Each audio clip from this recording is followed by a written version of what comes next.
Now, the normal human's instinct to the question, what comes after Iron Man, would be The Incredible Hulk, since it came out a month later. But chronologically, I think Iron Man 2 comes next, so I'm going to talk about that first.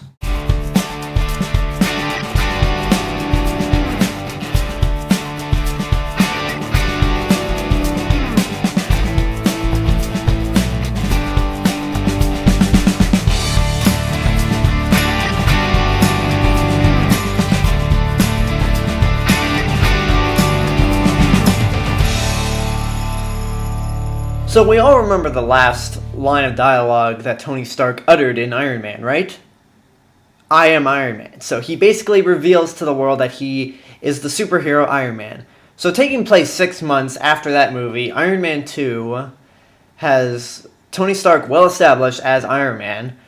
He's opened up Stark Expo and makes Pepper Potts CAO of Stark Industries.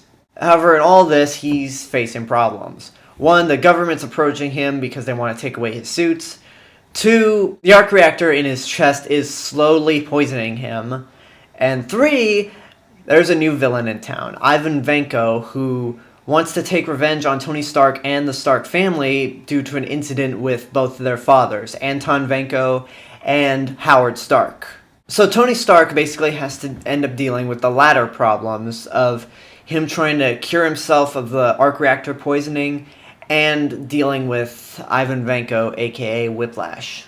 So the movie is good, but it does have some problems. While this is one of those movies where a lot of people seem to hate for some reason, and I'm just like, why do you hate this movie? I mean, it's not the first Iron Man movie, but it's still good. It's not like Spider-Man 3 where it's just a complete mess at points. But as time went on, I can understand why some people might not like this movie, but I have some sort of defenses for those reasons. I hear people complain about Ivan Vanko, played by Mickey Rourke. Now I'll admit, while Mickey Rourke is really good in the role, he's not all that memorable. He could have been developed a little more. But I'm glad that the main focus was on Tony Stark dealing with this problem of the arc reactor poisoning him rather than the villain. I mean, I felt that the villain was more of an obstacle than anything.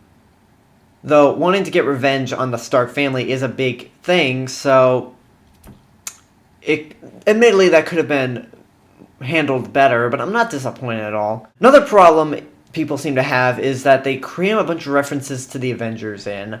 Particularly that they have Nick Fury, played by Samuel L. Jackson, be a bigger role, and then they introduce Black Widow, played by the beautiful, beautiful Scarlett Johansson. I'll say this, the Avengers, cramming in didn't bother me, because the way I see it is that Phase 1, each superhero had, one movie to, introduce us to them. We got Iron Man, Hulk, Thor, and Captain America.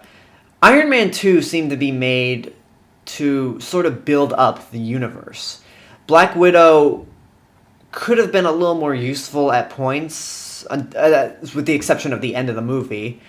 But I'm glad that, this was our first introduction to her, because by the time we got to the Avengers, I was like, oh hey, Black Widow, what's she up to? I will admit it is a little slow in the middle, but it's never boring. The pacing in the middle may not be as fluent as the rest of the movie, but it's not bad. It's not boring. So what's good about the movie? Well, the new cast members are good. As I mentioned, Mickey Rourke, while not memorable, does fulfill the role and can be threatening at points. Scarlett Johansson makes a really good Black Widow. Don Cheadle makes a good replacement for Terrence Howard, and honestly, I buy him more into the War Machine armor than I could Terrence Howard, even though we never saw him in the War Machine armor. I just can never picture him wearing the armor. Sam Rockwell is really fun and enjoyable as Stark's rival, Justin Hammer. It's got a better climax than the last Iron Man movie did. The fight scenes involving Black Widow, while it's not her movie, are really, really cool and really filmed well.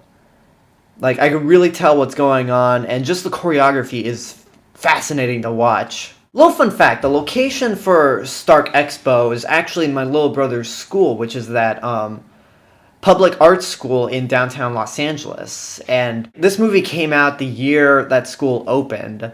And when me, my brother, my friend, his girlfriend, and another friend of mine went to see Iron Man 2, I was like, wait a minute, is that your school? And I was like, wow, that is. So the school is like, I don't know what the school's name is, but I just keep telling my brother, hey, you go to school at Stark Expo. And I find it funny, the year Iron Man 2 comes out, he's a freshman, and at the time Iron Man 3 is coming out, he's a senior. So that was just a little fun story I thought I'd share. But in the end, Iron Man 2, while not anywhere as good as the first Iron Man, it's still a fun superhero movie. It might not be suited for the people who were surprised at Iron Man who aren't comic book fans, but it's not bad at all.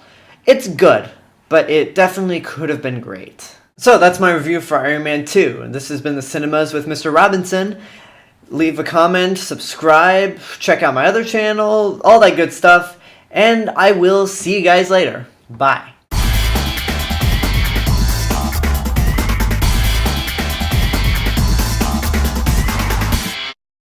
Chronologically, I think Iron Man 2 is the next one in the Marvel Cinematic Universe, so I'll review Iron Man 2.